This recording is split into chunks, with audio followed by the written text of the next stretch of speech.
आरबीआयच्या या नियमानंतर आता लोन घेणं होणार आहे खूपच कठीण। बँकांना प्रोटेक्ट करण्यासाठी आरबीआयने काही चांगले नियम बनवले आणि त्या नियमांनुसार जर एखादा माणूस लोनचे ईएमआय देत नसेल तर हाय चान्सेस आहे की तो माणूस ते लोन फेडू नाही शकणार आणि त्यालाच म्हणतात डिफॉल्ट। यामध्ये बँका काही अमाउंट बाजूला काढून ठेवतात त्याचं सेफ्टी नेट। एक्झाम्पल, जर एखाद्या माणसाने 100 रुपयाचं लोन घेतलं तर बँका त्या 100 रुपयाच्या लोनच्या अगेन्स्ट 10 रुपये रिझर्व्ह म्हणून ठेवून देतात। जर ते माणसाने ते लोन डिफॉल्ट केलं तर बँकांना 100 रुपयाचा लॉस दाखवण्याऐवजी बँका ते 10 रुपये वापरून 90 रुपयाचा लॉस दाखवू शकतात। 2010 मध्ये बँकांची कंडिशन खूप खराब होती आणि त्यामुळे बँकांनी विचार केला की सामान्य लोकांना लोन घेण्यापेक्षा आपण मोठ्या मोठ्या प्रोजेक्ट्सना किंवा मोठ्या मोठ्या कंपनीजना, ज्या कंपनीज इन्फ्रास्ट्रक्चर, स्टील यामध्ये काम करतात त्यांना लोन देऊया। पण प्रोजेक्ट डिले व्हायला लागली, कॉस्ट इन्क्रीज व्हायला लागली आणि त्यामुळे या कंपनीज लोन डिफॉल्ट करायला लागल्या। टोटल बँकांनी 95 लाख करोडचे लोन दिले आणि त्यावर 12% डिफॉल्ट रेट प्रमाणे 11.4 लाख करोडच्या लॉस मध्ये होत्या बँक। पूर्ण सिस्टीम कोलॅप्स झालं असतं, पण त्यावेळे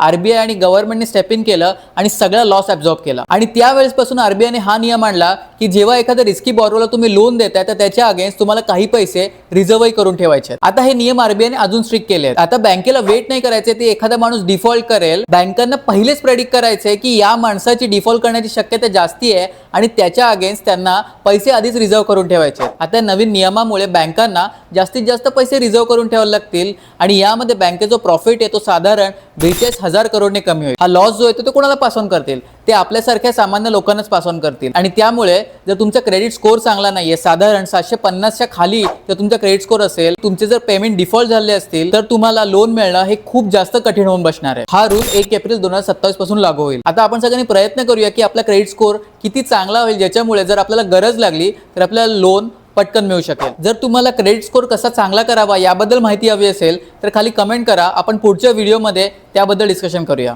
अशाच काही इंटरेस्टिंग आणि इन्फॉर्मेटिव्ह व्हिडिओसाठी कॉफी विथ केळकरला सबस्क्राइब करायला विसरू नका।